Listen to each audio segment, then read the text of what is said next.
নড়াইল সদরের সাবেক দুই চেয়ারম্যান খায়রুজ্জামান মোল্লা ও উজ্জ্বল শেখের বিরোধ দীর্ঘদিনের। সোমবার ভোরে যা রূপ নেয় রক্তক্ষয়ী সংঘর্ষে।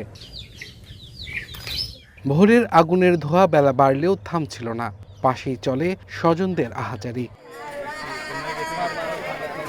এলাকাবাসী জানান, ভোরে বড়কুলা এলাকায় খায়রের সমর্থকরা উজ্জ্বল ও তার লোকজনের বাড়ি বাড়ি হামলা চালায়। পরে উভয় পক্ষই দেশীয় অস্ত্র নিয়ে সংঘর্ষে জড়ায়। আগুন দেওয়া হয় বাড়িঘরে।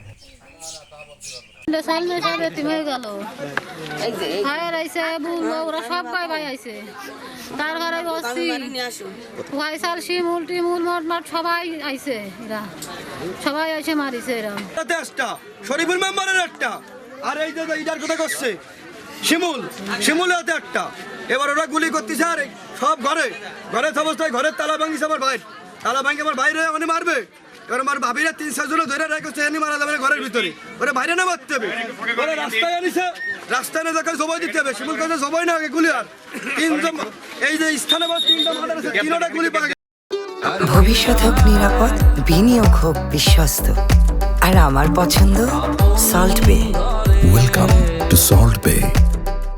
শুটছে, কিন্তু মহিলারা রান্না করতে গেছিল সিয়ারি খাবে বলে, কিন্তু ওরা সন্ত্রাস বাহিনী নিয়ে খয়ের মেলার আপন দুই ভাই খয়ের মেলার সাথে 3 জনের শর্ট গান এনে বিধুমভাবে জানলা দিয়ে দরজা খুলে সেখানে আমার সরকারি লোক জিজ্ঞেস সাথে কারা তোরা আমার সরকারি লোক তাদের কিসের আপনারা বলে আপনার এলাকায় বলে গামনাম হবে, তাই আমরা আসছি ঠেকাইতে বলে আমাকে চেয়ার দেন, আমরা বসবো বলে। ওরা চেয়ার দিতে গেছে, ওরা সেভাবে গুলি করছে, ডাইরেক্ট খয়ের মেলা নিচে গুলি করছে। মাহবু শাহাবু এরা 3 ভাই ডাইরেক্ট গুলি করছে 20 রাউন্ডের উপরে।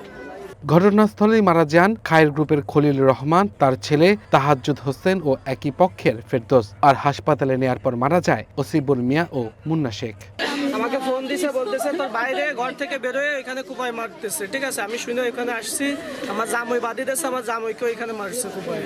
সেরি খাওয়ার সময় উঠেছে ভাই, বলতেছে ভাই এদিকে আসো। আইসে প্রথম আমার ওই গত বাইটারে আগে মারিছে, জামাইরা এখানে মার্ডার করেছে।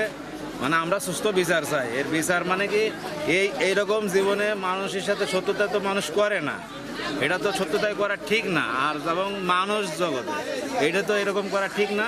আমরা কিন্তু শিখে বাজারে যাই না 2 বছর, আমরা কোনো জায়গায় যাই না। আমরা এই জায়গা বন্দি করার মতন, জেলখানার মতন এখানে আমরা বাস করি। অবশ্যই যারা প্রকৃত খুনি তাদের বিপক্ষে আমরা অবস্থান নিয়ে যাতে প্রকৃত খুনিরা উদ্ঘাটিত হয় এবং এই খুনিরা এরকম ধরনের হত্যাকাণ্ড আর এখানে ঘটাইতে না পারে, সার্বিক সহযোগিতা প্রশাসনের সাথে থেকে আমরা এখানে করবো, যাতে এই ধরনের ন্যাক্কারজনক ঘটনা আর এরকম কোথাও না ঘটে।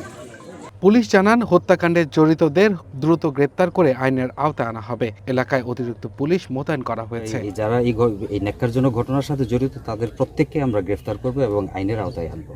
মানে অপরাধী সে যেই হোক, সেই যে কোনো দল মত বা ধর্মের যে কেউই হোক, এখানে অপরাধীকে আমরা শুধু অপরাধী হিসাবেই দেখব এবং সে আমাদের আইনের হাত থেকে ছাড়া পাবে না। আমরা অভিযান জোরদার করছি, শীঘ্রই আমরা তাদেরকে ধরে ফেলতে পারবো আশা করি।